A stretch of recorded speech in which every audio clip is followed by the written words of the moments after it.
Hi guys, this is Shawaku 7 and I'm in my backyard patio gym, and I actually have 4 home gyms: garage gym, basement gym, extension room gym, and a backyard patio gym.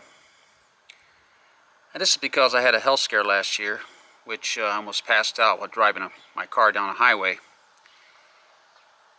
And this prompted me to become very serious about regaining good health and overcoming obesity, because I was obese, weak, and unhealthy. So, as a senior citizen on Medicare, I lost 63.8 pounds of excess body weight. And after successfully doing that and achieving muscular size, endurance, and strength, I feel a moral duty to try to share this information with others, because over 900,000 Americans die each year of heart disease, stroke, diabetes, kidney failure, and other obesity-related causes. And I'm back here with my constant companion, Jiha, my 7-year-old Peagle. And Jiha is crashed out underneath one of my pull-up bars.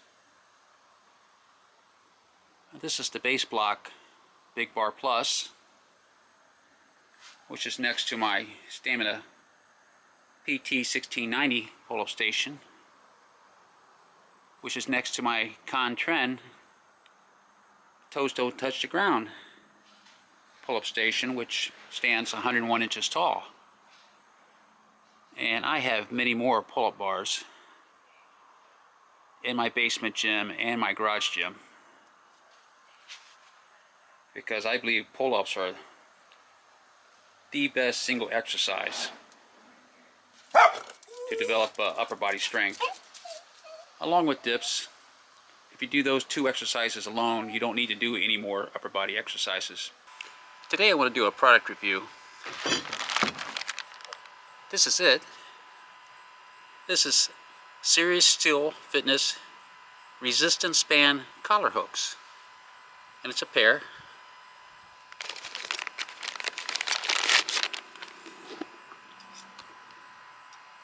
And this is what they look like. And it's made out of steel. The cost is $59.95 off of Amazon. It can be used with any 2-inch Olympic bar. They weigh 11 ounces.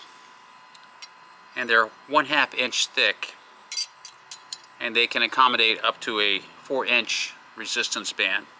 They can also be used with chains.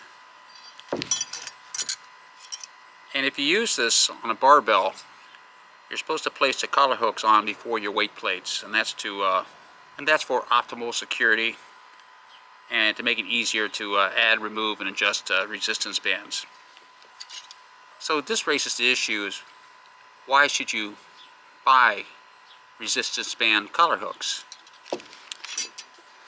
And again, it boils back down to strength training, about the fundamental laws of strength training, which the first fundamental law is adaptation. That adaptation is dynamic and constant, and that you will adapt whether you exercise or not. If you exercise, you will adapt for the better, grow more muscle fibers, more mitochondria, more capillary density, brings more blood and oxygen and nutrients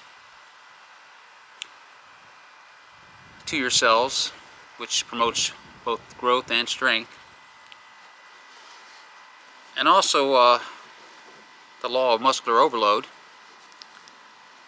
that to get your body to adapt,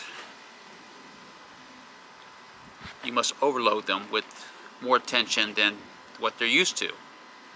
Because if it doesn't challenge your body won't change. If it doesn't challenge you, it won't change you.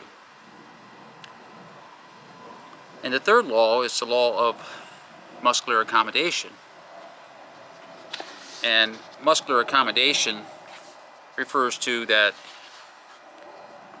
your body will stop progressing in muscular size, strength, and endurance if it becomes accustomed for you using the same exercises, the same type of intensity, the same reps and sets, and even the same strength training method, that to avoid muscular accommodation, you have to change and rotate strength training methods, as well as exercises and exercise tools. And you can vary strength training methods by using Zaszkiorski's 4 strength training methods of the maximal effort method, the repeated effort method, the submaximal effort method, and the dynamic effort method. As Louis Simmons said, and Louis Simmons was the founder of Westside Barbell Club in Columbus, Ohio, whose members have broken many world powerlifting records. But Louis Simmons said, "Everything has purpose. Everything works, but nothing works forever. Constantly change. As long as you keep changing something small, you can keep making progress. Once you start doing the same things over and over, accommodation sets in. You're dead in the water. You don't make any progress." And Louis Simmons was basically quoting Zaszkiorski, who wrote on page 5 of his classic text on strength and conditioning, The Science and Practice of Strength Training. If athletes employ the same exercise with the same training load over a long period of time, performance improvements or gains decreases because of muscular accommodation. Accommodation is a general law of biology. The response of a biological object to a constant stimulus decreases over time. So accommodation is the decrease in response of a biological object to a continued stimulus. In training, the stimulus is exercise. Remember, there are many ways to achieve muscular overload, and they include by load, which is gradually adding more weight, or by volume, or reps and sets, by velocity, by doing exercises explosively fast or doing very slowly, by time, which is using static holds and pauses, elasticity, which is using resistance bands and bungee cords, resisting gravity, like doing pull-ups, push-ups, and dips, grip compression, self-resistance, magnetic resistance, air compression, overcoming inertia, which is like with flywheel training, hydraulic compression, decreasing rest time between sets to achieve more fatigue, increasing the range of motion, like doing push-ups on parallettes, increasing the frequency of workouts, performing unilateral movements like one-arm push-ups, instability training like on stability balls, unbalanced weight training like using maces, doing eccentric training, and so on. So if you're only lifting weights, you're only using load. And remember that one way to avoid muscular overload is by changing exercises as well as changing strength training methods. No matter what type of muscular overload you use, you have to fatigue the muscle. If you do not fatigue the muscle, you will not induce adaptation. And that's the goal, is to induce the muscle to grow more muscle cells, thicker muscle fibers, more capillary density, more bone density, and more mitochondria. And the more mitochondria you have, the more capillary density you have, the more blood sugar, nutrients, and oxygen is brought to your cells, and that will promote strength. And if you don't exercise, the body will eliminate that, because if it doesn't need it, it will eliminate it. So it's important to find different ways to exercise. Even if you do something small like changing your hand placement, like doing wide grip bench presses, regular grip bench presses, and narrow grip bench presses, or like doing incline, decline, and flat bench presses, or even bench presses on stability balls, or using kettlebells, or some other type of exercise tool.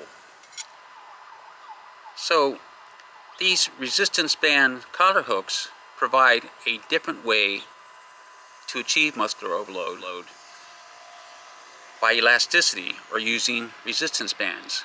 Or you can combine it with weight plates and use two different types of muscular overload. By load, or by the weight plates, and by combining it with resistance bands. Okay, to use it, I'm using a body solid fat crowbar, and it just slides over the bar just like this.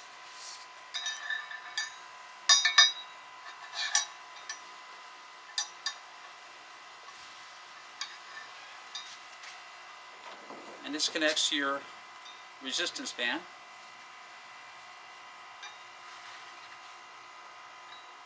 This manner.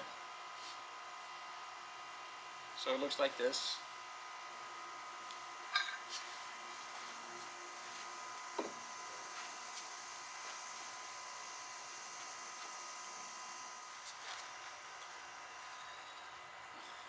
And this is providing me with the resistance to do curls.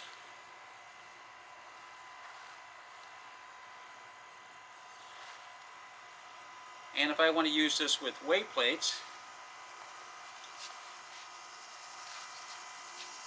put your hooks on first.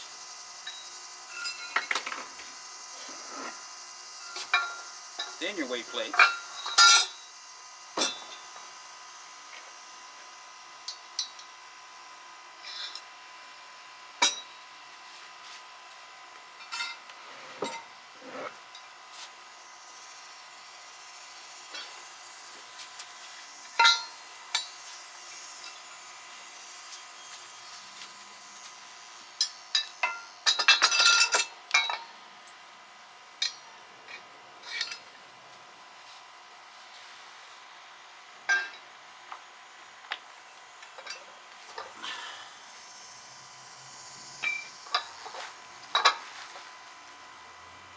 Now by adding the resistance bands with the weight plates, I have two different types of muscular overload: elasticity and load.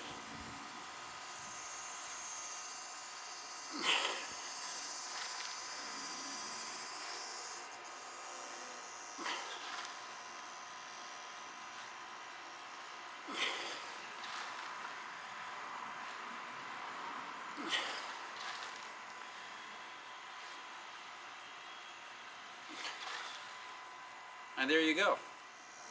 Just like you can use resistance bands for bench presses and deadlifts, you can also use resistance bands for doing curls or presses or other exercises by using the Serious Steel resistance band collar hooks.